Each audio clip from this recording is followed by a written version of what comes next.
पुण्यात कायदा सुव्यवस्थेचे अक्षरशः 3:13 वाजले आहेत. पोलिसांचा धाक उरलाय की नाही असा प्रश्न निर्माण झालाय.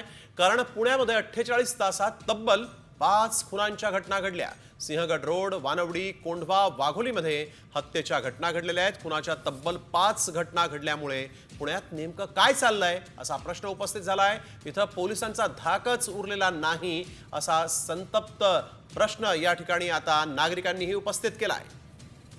जो मयत आहे भगत हा पेट्रोल चोरीच्या संशयावरून काही व्यक्ती त्याला त्या ठिकाणी पकड आणि काही त्या ठिकाणी त्याला मारहाण झाली. त्या मारहाणीमध्ये तो त्या नंतर नवले हॉस्पिटल ॲडमिट होता 4-5 दिवस. नंतर शेवटी तो पुणे हॉस्पिटल ॲडमिट असताना त्याचं निधन झालेलं आहे. तर या प्रकरणामध्ये सुरुवातीला आपण 326, 307चा गुन्हा दाखल केला होता.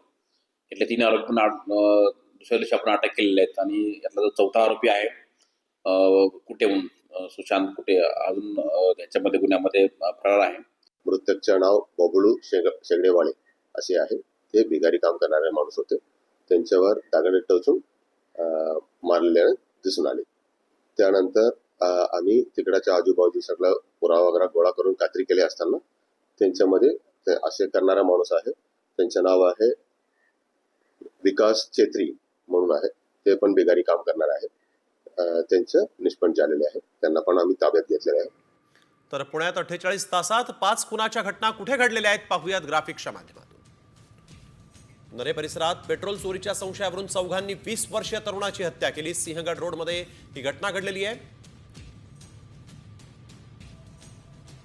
2 दिवसात 5 हत्या. दुसरी घटना सिंहगड रोडमध्ये गणपती विसर्जन मिरवणुकीदरम्यान झालेल्या वादातून 3 अल्पवयीन तरुणांकडून एकाची हत्या करण्यात आली.